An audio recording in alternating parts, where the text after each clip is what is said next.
ಸರ್ಕಾರಗಳು ಸುಳ್ಳು ಹೇಳ್ತಿದ್ದಾವ ಅಥವಾ ವಾಸ್ತವ ಸ್ಥಿತಿ ಅವ್ರಿಗೆ ಅರ್ಥ ಆಗ್ತಾ ಇಲ್ವಾ? ಯಾವುದೋ ಉದ್ದೇಶದಿಂದ ಇಂಥ ಅಪಪ್ರಚಾರವನ್ನು ಮಾಡಲಾಗ್ತಾ ಇದೆ. ಆದರೆ ನನಗಿದರಲ್ಲಿ ರಾಜಕೀಯ ಮಾಡೋದಕ್ಕೆ ಇಷ್ಟ ಇಲ್ಲ. ದೇಶದಲ್ಲಿ ಗ್ಯಾಸ್ ಸಿಲಿಂಡರ್ಗಳು ಎಲ್ಲದೂ ಬೇಕಾದಷ್ಟು ಸಿಗ್ತಾ ಇದೆ. 40-50% ಕರ್ನಾಟಕದಲ್ಲೂ ಕ್ಲೋಸ್ ಆಗಿದ್ದಾವೆ, ಚೆನ್ನೈಯಲ್ಲೂ ಕ್ಲೋಸ್ ಆಗಿದ್ದಾವೆ, ದೆಹಲಿಯಲ್ಲಿ ಕ್ಲೋಸ್ ಆಗಿದ್ದಾವೆ.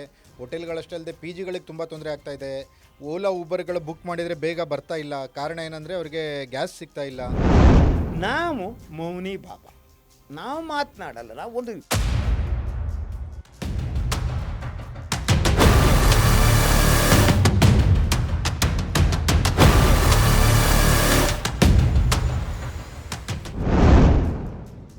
ಲೇಡೀಸ್ ಆ್ಯಂಡ್ ಜೆಂಟ್ಲ್ಮನ್, ಈಗ ಸಿಲಿಂಡ್ರ್ ಎಷ್ಟು ಅಭಾವ ಉಂಟಾಗಿದೆ ಗ್ಯಾಸ್ ಸಿಲಿಂಡ್ರದು ಎಲ್ರಿಗೂ ಗೊತ್ತಿದೆ.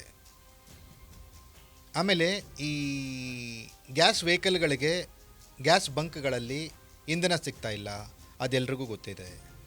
ಓಲಾ ಊಬರ್ ಡ್ರೈವರ್ಗಳಿಗೆ ಗೊತ್ತಿದೆ, ಆಟೋ ಚಾಲಕರಿಗೆ ಗೊತ್ತಿದೆ. ಗ್ಯಾಸ್ ಸಿಲಿಂಡರ್ಗಳ ಕೊರತೆ ಇದ್ದಿದ್ದು ಹೋಟೆಲ್ ಮಾಲೀಕರಿಗೆ ಗೊತ್ತಿದೆ, ಅಲ್ಲಿ ತಿಂಡಿ ತಿನ್ಲಿಕ್ಕೆ ಹೋಗೋರಿಗೆ ಗೊತ್ತಿದೆ, ಪಿ ಜಿ ಓನರ್ಗಳಿಗೆ ಗೊತ್ತಿದೆ. ಆದರೆ ನಮ್ಮ ಸರ್ಕಾರಕ್ಕೆ ಗೊತ್ತಿಲ್ಲ. ಸರ್ಕಾರ ಏನು ಹೇಳುತ್ತೆ ಅಂದರೆ ಅಧಿಕೃತವಾಗಿ ಹೇಳುತ್ತೆ, ಸದನದಲ್ಲಿ ಯಾವುದೇ ಸಮಸ್ಯೆ ಇಲ್ಲ, ಬೇಕಾದಷ್ಟು ಸ್ಟಾಕ್ ಇದೆ ಅಂತ ಹೇಳುತ್ತೆ. ಹಾಗಾದರೆ ಈ ಸರ್ಕಾರಗಳು ಸುಳ್ಳು ಹೇಳ್ತಿದ್ದಾವ ಅಥವಾ ವಾಸ್ತವ ಸ್ಥಿತಿ ಅವ್ರಿಗೆ ಅರ್ಥ ಆಗ್ತಾ ಇಲ್ವಾ? ಅಥವಾ ಜನರು ಏನು ಹೇಳಿದ್ರು ಕೇಳ್ತಾರೆ ಅನ್ನುವಂಥ ಒಂದು ದಾಷ್ಟ್ಯತನ ಇದೆಯಾ? ಈ ವಿಷಯಗಳ ಬಗ್ಗೆ ಚರ್ಚೆ ಮಾಡಲಿಕ್ಕೆ ಖ್ಯಾತ ಪತ್ರಕರ್ತರಾದಂತಹ ಸನ್ಮಾನ್ಯ ಶ್ರೀ ಶಶಿಧರ್ ಭಟ್ ಅವರು ನಮ್ಮ ಜೊತೆಗಿದ್ದಾರೆ. ಬನ್ನಿ ಅವ್ರನ್ನ ಕಾರ್ಯಕ್ರಮಕ್ಕೆ ಸ್ವಾಗತಿಸೋಣ. ಸರ್ ನಮಸ್ತೆ, ಕಾರ್ಯಕ್ರಮಕ್ಕೆ ಸ್ವಾಗತ. ಸರ್, ಈಗ ಈ ಸರ್ಕಾರಗಳು ಸುಳ್ಳು ಹೇಳ್ತಿದ್ದಾವ ಅಥವಾ ವರದಿಗಳು ಬರ್ತಾ ಇರೋ ಸುಳ್ಳು ಬರ್ತಿದ್ದಾವೆ ಗೊತ್ತಾಗ್ತಾಯಿಲ್ಲ ಸರ್, ಗೊಂದಲದಲ್ಲಿ ಇರೋ ಥರ ಆಗ್ಬಿಟ್ಟಿದೆ. ಒಂದು ನಮ್ಮ ಸಂಸದೀಯ ಭಾಷೆ ಇದೆಯಲ್ಲ, ನೀವು ಅಸೆಂಬ್ಲಿ ಪಾರ್ಲಿಮೆಂಟ್ಗಳಲ್ಲಿ ಮಾತನಾಡುವಾಗ ಸುಳ್ಳು ಅನ್ನೋ ಶಬ್ದವನ್ನು ಬಳಸೋದಿಲ್ಲ. ಅಲ್ಲಿ ನೀವು ಸತ್ಯ ದೂರ ಅಂತ ಹೇಳ್ಬೋದು. ಇದು ಒಂಥರ ಐರನಿಯಾಗಿ ಕಾಣುತ್ತೆ. ಯಾಕೆಂದರೆ ನಿನ್ನೆ ಪ್ರಧಾನಿ ನರೇಂದ್ರ ಮೋದಿಯವರು ಒಂದು ಹೇಳಿಕೆಯನ್ನು ಕೊಟ್ಟಿದ್ದಾರೆ.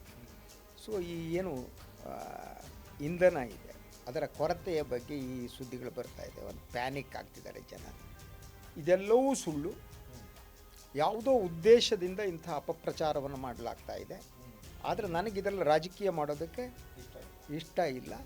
ದೇಶದಲ್ಲಿ ಗ್ಯಾಸ್ ಸಿಲಿಂಡರ್ಗಳು ಎಲ್ಲದೂ ಬೇಕಾದಷ್ಟು ಸಿಗ್ತಾ ಇದೆ ಅಂತ ಪ್ರಧಾನಿಯವರು ಹೇಳಿದ್ದಾರೆ. ಇವತ್ತು ನೀವು ಸೋಷಿಯಲ್ ಮೀಡಿಯಾದಲ್ಲಿಂದ ಹಿಡಿದು ಪ್ರಧಾನಿ ಅಕೌಂಟ್ ಏನಿದೆ ಅದರಲ್ಲೂ ಸಿಗುತ್ತೆ.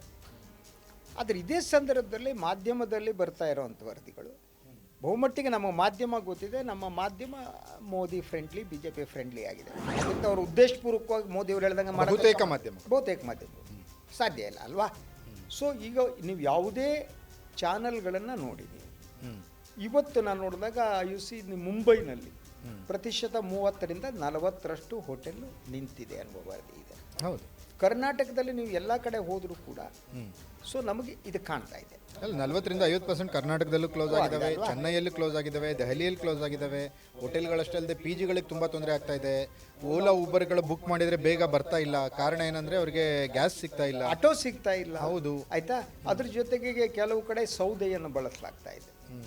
ಅದನ್ನೇ ಸನಾತನವಾದಿಗಳು ಹೇಳ್ತಿದ್ದಾರೆ, ಸೌದೆ ಭಾಳ ಒಳ್ಳೇದಪ್ಪ, ನಾವಿನ್ನು ಪುರಾತನ ಇದಕ್ಕೆ ಹೋಗಬೇಕು ಅಂತೇಳಿ. ಅಟ್ಲೀಸ್ಟ್ ಈಗ ಏನಾಗ್ತಾ ಇದೆ ಅಂದರೆ ನಮ್ಮ ಮಲೆನಾಡು ಭಾಗದಲ್ಲಿ, ಕರಾವಳಿ ಭಾಗದಲ್ಲಿ ಸೌದೆ ಅಂತ ನೀವು ಹೇಳಿದಕ್ಕೆ ನನಗೆ ಈಗ ಏನು ಆಗ್ಬೋದಲ್ಲಿ ಅಂದರೆ, ಈಗ ಸೌದಿಗೂ ತುಂಬ ಜನ ಹೋಗ್ತಾರಲ್ಲ. ಹೌದು. ನಮ್ಮ ಭಟ್ಕಳ, ಮಂಗಳೂರು, ಉಡುಪಿ, ಕಾರವಾರ ಈ ಕಡೆ ಸೌದಿಗೂ ಹೋಗ್ತಾರೆ, ಸೌದೆಗೂ ಹೋಗ್ತಾರೆ. ಆಯ್ತಾ ಸರ್? ಈಗ ಸೌದಿಗೆ ಹೋಗೋದು ಸ್ಟಾಪ್ ಆಗ್ತಾ ಇದೆ. ಸೌದಿಗೆ ಹೋಗೋದು ಬಿಟ್ಟು ಈಗ ಸೌದೆಗೆ ಹೋಗೋ ಥರ ಇಲ್ಲ. ಅದಕ್ಕೂ ಈಶ್ವರ್ ಖಂಡ್ರೆ ಒಂದು ಸ್ಟೇಟ್ಮೆಂಟ್ ಕೊಟ್ಟಿದ್ದಾರೆ, ಹೋಗ್ಬೇಡಿ ಯಾರು ನಮ್ಮ ಅರಣ್ಯದಲ್ಲೂ ಕಟ್ಟಿಗೆ ಕಡಿದ್ರು ಹುಷಾರ್ ಅಂತ. ಸೊ ಅಲ್ಲೂ ಹೋಗೋ ಆಗಿಲ್ಲ, ಸೌದಿಗಿಲ್ಲ, ಸೌದೆಗೂ ಇಲ್ಲ. ಒಟ್ಟಾರೆಯಾಗಿ ಇಡೀ ವಾತಾವರಣ ನೋಡಿದ್ರೆ ಸುಳ್ಳಿನ ಮೂಲಕ ಸತ್ಯವನ್ನು ಮುಚ್ಚುವ ಯತ್ನ ನಡೀತಿದೆಯಾ? ನೀವು ನೋಡಿ, 1 ತಿಂಗಳವರೆಗೆ ನಿಮಗೆ ಗ್ಯಾಸ್ ಸಿಗಲ್ಲ ಅಲ್ವಾ? ಅಡಿಗೆ ಅಲ್ಲ, ಕೆ ಎಚ್ ಮುನಿಯಪ್ಪನವರು ಸದನದಲ್ಲಿ ಹೇಳಿದ್ರೆ 25 ದಿನ ಬೇಕೇ ಬೇಕು ಮಾಡಿದ್ರೆ ಇಟ್ಕೊಳ್ಳಿ, 25 ಅಂದ್ಕೊಳ್ಳಿ, 1 ತಿಂಗಳಲ್ಲ 25 ಅಂದ್ಕೊಳ್ಳಿ. ಆಯ್ತಾ, 25 ದಿನ ನಮ್ಗೆ ಗ್ಯಾಸ್ ಸಿಗಲ್ಲ. ಸ್ಟಾಕ್ ಇದ್ರೆ ಇವ್ರು ಯಾಕೆ ಸ್ಟಾಕ್ ಸಿಗಲ್ಲ ಅಂತಾರೆ? ಗೌರ್ಮೆಂಟ್ ಸ್ಟಾಕ್ ಇದೆ ಅಂತ ಇನ್ನೊಂದು ಸ್ಟೇಟ್ಮೆಂಟ್ ಕೊಡ್ತಾರೆ, LNG ಉತ್ಪಾದನೆಯನ್ನು ಹೆಚ್ಚು ಮಾಡೋದು ಸೂಚನೆ ಕೊಡಿ. ಅಲ್ರಿ, ಅದು ಇಲ್ಲೆಲ್ಲಿ ಸಿಗುತ್ತೆ? ಇದು ಒಂದು ನಾವು ಅತಿ ಹೆಚ್ಚು ನಮ್ಮ ಇಂಧನದ ಬೇಡಿಕೆಯನ್ನು ನಾವು ಎಲ್ಲಿಂದ ತರ್ತೀವಿ? ಗಲ್ಫ್ನಿಂದ ಅಲ್ವಾ? ಗಲ್ಫ್ನಿಂದ ಬರೋದು ಏನಿದೆ, ಸೊ ದುಬೈ ಗಿಬಾಯಿ ಸುತ್ತಮುತ್ತಲ ಪ್ರದೇಶದಲ್ಲಿ ಅತಿ ಹೆಚ್ಚು ನಿಮಗೆ LNG ಸಿಗುತ್ತೆ. ಅಲ್ಲಿಂದ ತರ್ತೀರಿ. ಈಗ ಅಲ್ಲಿಂದ ಬರುವ ಸ್ಥಿತಿ ಇಲ್ಲ. ಸೊ ಅಲ್ಲಿ ಬರುವ ಸ್ಥಿತಿ ಯಾಕಿಲ್ಲ ಅಂದರೆ ಅಲ್ಲಿ ಹರ್ಮುಜಾ ಇದೇನಿದೆ, ಜಲಸಂಧಿ ಏನಿದೆ, ಅಲ್ಲಿ ಇರಾನ್ ಬಿಡ್ತಾ ಇಲ್ಲ. ಅತಿ ಹೆಚ್ಚು ನಮ್ಮ 28 ಹಡಗುಗಳು ಸಿಕ್ಕಾಕೊಂಡಿದ್ದಾವೆ, 28 ಸಿಕ್ಕಾಕೊಂಡಿವೆ. ಸೊ ಪ್ರಧಾನಿ ನರೇಂದ್ರ ಮೋದಿಯವರು ಇರಾನ್ ಅಧ್ಯಕ್ಷರಿಗೆ ಫೋನ್ ಮಾಡಿ ಆಯಿತು, ಮಾತಾಡಾಯಿತು. 3 ಬಾರಿ ನಮ್ಮ ವಿದೇಶಾಂಗ ಸಚಿವರು ಮಾತನಾಡಿದ್ರು, ಕೇಳ್ತಾ ಇಲ್ಲ.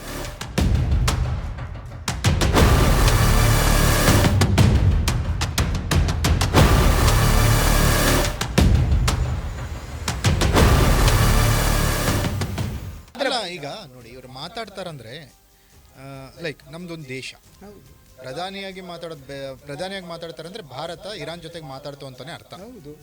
ಹೀಗಿದ್ದಾಗ ಭಾರತದ ಒಂದು ಸ್ಟ್ಯಾಂಡ್ ಇರಬೇಕಲ್ಲ ಸರ್? ಹೌದು.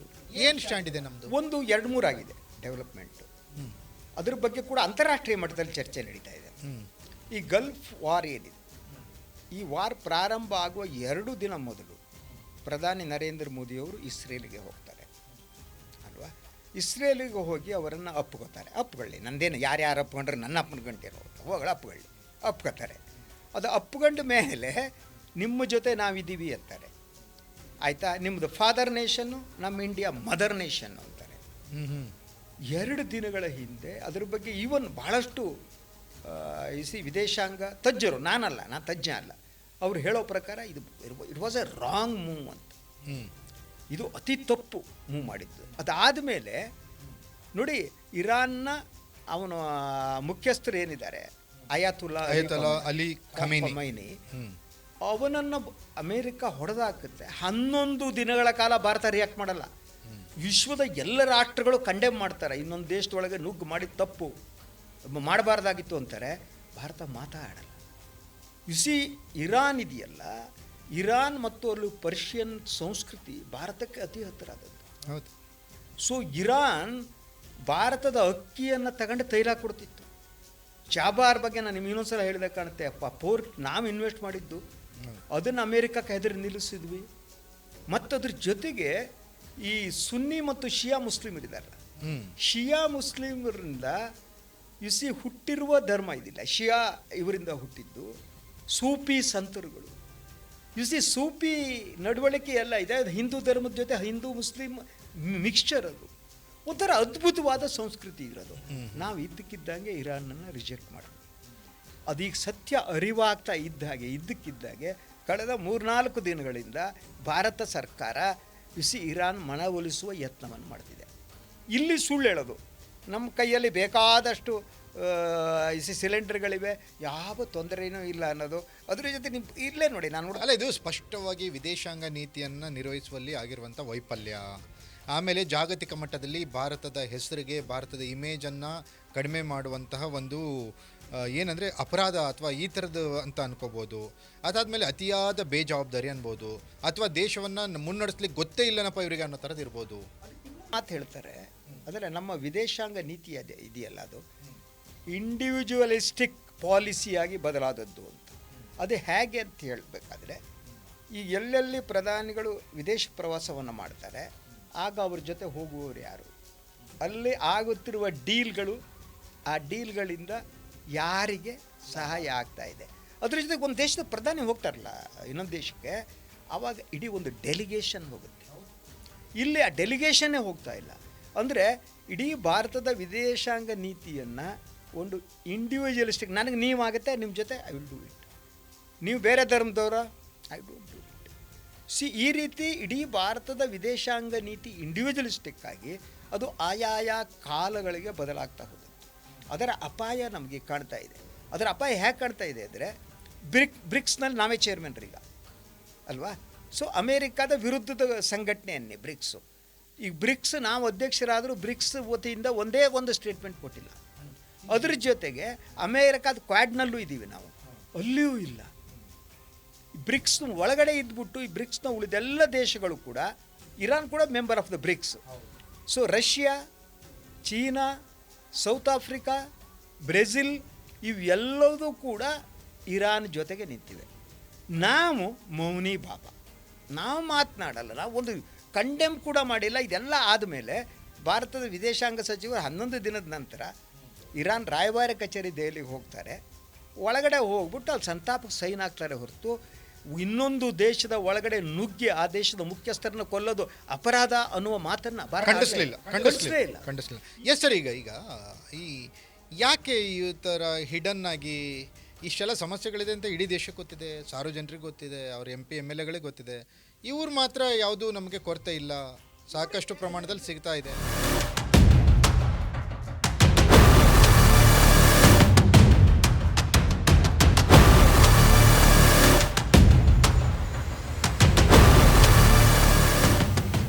ಈ ಡ್ಯುಯಲ್ ಪರ್ಸನಾಲಿಟಿ ಇದೆಯಲ್ಲ, ನಾನು ನೋಡ್ತಾ ಇದ್ದೆ ಬಹುತೇಕ ಜನ ಈ ಸಂಘ ಪರಿವಾರದ ಕಾರ್ಯಕರ್ತರುಗಳು, RSS ಕಾರ್ಯಕರ್ತರು ಮತ್ತು BJP ಕಾರ್ಯಕರ್ತರು ಸಾಮಾಜಿಕ ಜಾಲತಾಣದಲ್ಲಿ ನೋಡ್ಬೋದು, ಹೆಸರು ಕ್ಲೇಮ್ ಮಾಡೋಕ್ಕೆ ಹೋಗಲ್ಲ. ನಿನ್ನೆ ಯಾರೋ ಒಬ್ಬರು ಹಾಕಿದ್ದು ನೋಡಿದೆ, ನಾನು ಮಲ್ಲೇಶ್ವರಂ ಶೇಷಾದ್ರಿಪುರಂ ಏರಿಯಾದಲ್ಲಿ ಸುತ್ತಾಡಿದೆ, ಎಲ್ಲ ಹೋಟೆಲ್ಗಳು ತೆರೆದಿವೆ, ಹೋಟೆಲ್ ಮುಚ್ಚಿದೆ ಅನ್ನುವುದೇ ಸುಳ್ಳು ಅಂತ. ಸೊ ಇದೇ ನಡುವೆ ಈಗ ಯಾರೋ ನನ್ನ ಹತ್ರ ಇಲ್ಲಿ ನಮ್ಮ ಆಫೀಸಿಗೆ ಬಂದು ನಾನು ಮಾತನಾಡಿದ್ರು, 40 ರೂಪಾಯಿ ಇಡ್ಲಿ 20 ರೂಪಾಯಿ ಇಡ್ಲಿ 40 ಆಗ್ಬಿಟ್ಟಿದೆ ಸರ್ ಅಂತ. ಈ ರೋಡ್ ಅಂಚಿಗೆಲ್ಲ 20 ರೂಪಾಯಿ ಸಿಗುವ ಇಡ್ಲಿ 40 ರೂಪಾಯಿಗೆ ಹೋಗಿದೆ ಅಂತ. ಅಂದರೆ ಎಲ್ಲ ಬೆಲೆ ಏರಿಕೆ ಆಗಿದೆ. ತಾನೇ ಮನಸ್ಸಿಗೆ ಬಂದಾಗೆ ಜನ ಅದ್ರ ಏನು ಅಂದರೆ ಈ GST ಇರುತ್ತಲ್ಲ, ಅದೇ ರೀತಿ ಗ್ಯಾಸ್ ಚಾರ್ಜ್ ಅಂತ ಹಾಕುವ ಸ್ಥಿತಿ ಬಂದಿದೆ. ಬಟ್ ಆದರೆ ಪ್ರಧಾನಿ ಆಗಲಿ ಗೌರ್ಮೆಂಟ್ ಆಗಲಿ they are not speaking anything. ಎಲ್ಲ ಅವನ ಪುರಿ ಏನಿದ್ದಾರೆ, ಪುರಿ ಕೂಡ ಪುರಿನೇ, ಹೋಟ್ಲಲ್ಲಿ ಪುರಿ ಸಿಗಲ್ಲ, ಇಲ್ಲಿರೋ ಪುರಿ ಇನ್ನೊಂದು ರೀತಿ ಹೇಳಿಕೆ ಕೊಡ್ತಾರೆ ಪೆಟ್ರೋಲಿಯಂ ಸಚಿವರು. ಅಂದರೆ ಈ ಸುಳ್ಳಿನ ಮೂಲಕ ಜನರ ಜೊತೆ ಇವ್ರು ಸಂಪರ್ಕ ಕಳ್ಕೊಂಡಿದ್ದಾರೆ. ಗೊತ್ತಿಲ್ವ, ಒಂದು ರೌಂಡ್ ಹಾಕಿ ಬಂದ್ರೆ ಗೊತ್ತಾಗುತ್ತೆ. ನಾವೆಲ್ಲ ಹೋಟ್ಲಲ್ಲಿ ತಿನ್ನೋಕೆ ಹೋಗ್ತೀವಪ್ಪ, ನೋಡ್ರೆ ಗೊತ್ತಾಗುತ್ತೆ. ತೂತು ವಡೆನೇ ಇಲ್ಲ ಕಟ್ರಿ, ಭಾಳ ಜನ ಇಡ್ಲಿ ಜೊತೆ ವಡೆ ಅಂದರೆ ಭಾಳ ಇಷ್ಟ. ವಡೆ ಸಿಗ್ತಾಯಿಲ್ಲ ಹೋಟೆಲ್ಗಳಲ್ಲಿ, ಇಲ್ಲವೇ ಇಲ್ಲ. ಆಟೋಗಳು ಸಿಗ್ತಾಯಿಲ್ಲ, ತಾಸುಗಟ್ಟಲೆ ನಿಂತ್ಕೋಬೇಕು ಆಟೋಕ್ಕೆ. ಇಡೀ ಈ ಸಿಚುವೇಶನನ್ನು ಮುಚ್ಚುವ ಒಂದು ಸ್ಥಿತಿ ರಾಜಕೀಯ ಕಾರಣ. ಕೋವಿಡ್ ಬಂತು, ಅದನ್ನು ಸರಿಯಾಗಿ ನಿರ್ವಹಣೆ ಮಾಡಲಿಲ್ಲ. ವ್ಯಾಕ್ಸಿನ್ ಮಾಡಿಸಿದ್ರು, ಹಾಕ್ಕೊಳ್ಳಿ ಅಂತ ಎಲ್ರಿಗೂ ಹೇಳಿದರು, ಆಮೇಲೆ ನಾವು ಹಾಕ್ಕೊಳ್ಳಿ ಅಂತ ಹೇಳೇ ಇಲ್ಲ ಅಂತ ಕೋರ್ಟಿಗೆ ಅಫಿಡವಿಟ್ ಹಾಕಿದರು. ಅಂದರೆ ಇಂತಹ ಒಂಥರ ಕೋವಿಡ್ ಅನ್ನೋದು ಸಂಕಷ್ಟ ಅಂತ. ಈಗ LPG ಕೂಡ ವಿಶ್ವಯುದ್ಧ ಅಂದರೆ ಸಂಕಷ್ಟನೇ. ಈಗ LPG ದಿನ ಬಳಕೆ ವಸ್ತು ಸಿಕ್ಕಿಲ್ಲ ಅಂತ ಸಂಕಷ್ಟ ಶುರುವಾದಂಗೆ. ಈ ಸಂಕಷ್ಟದ ಸಮಯದಲ್ಲೂ ಕೂಡ ಇಷ್ಟೆಲ್ಲ ಸುಳ್ಳುಗಳಂತ ಅಂದಾಗ ಇನ್ನು ಟೋಟಲಿ ಓವರಾಲ್ ಸುಳ್ಳುಗಳು ಅಂತ ನೀವು ಯೋಚನೆ ಮಾಡಿದರೆ ಹೆಂಗಿರುತ್ತೆ?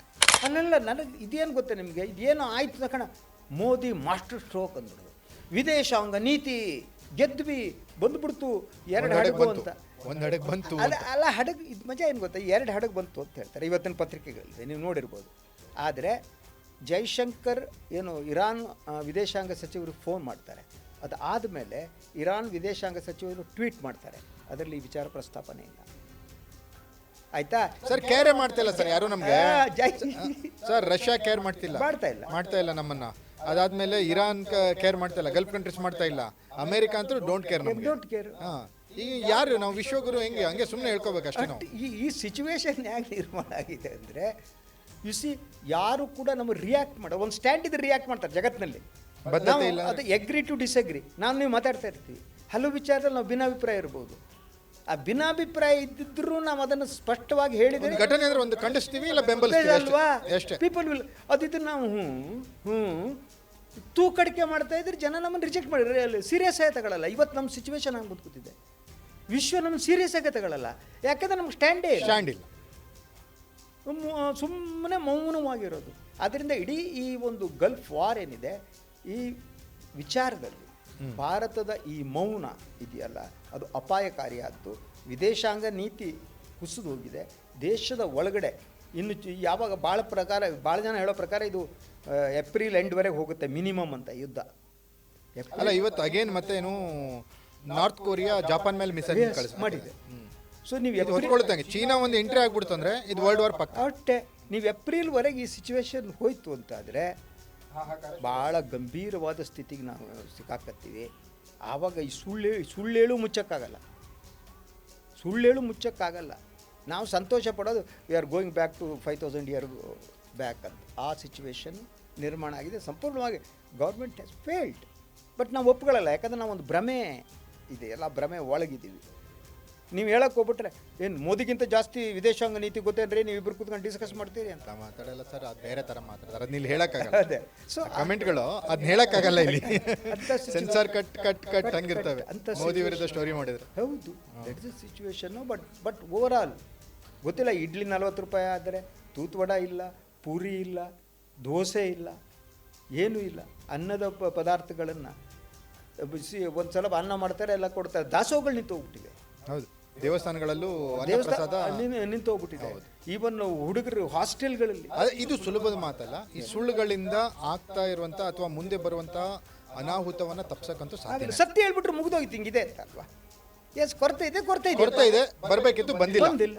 Very simple. Yes sir, thank you ಭಟ್ರೆ. ಇದು ಶಶಿಧರ್ ಭಟ್ರು ಹೇಳೋ ಪ್ರಕಾರ ಸೌದಿಗೂ ಹೋಗೋಕ್ಕಾಗಲ್ಲ, ಸೌದೆಗೂ ಹೋಗೋಕ್ಕಾಗಲ್ಲ ಅಂತ ಮಾತನ್ನ ಹೇಳಿದರು. ಇದಾಗಿತ್ತು ಶಶಿಧರ್ ಭಟ್ ಅವರ ಜೊತೆಗಿನ ವಿಶೇಷ ಪಾಡ್ಕಾಸ್ಟ್. ನೆಲ ಜಲ ಭಾಷೆಗಾಗಿ ನೋಡ್ತಾ ಇರಿ ಫೋಕಸ್ ಟಿವಿ.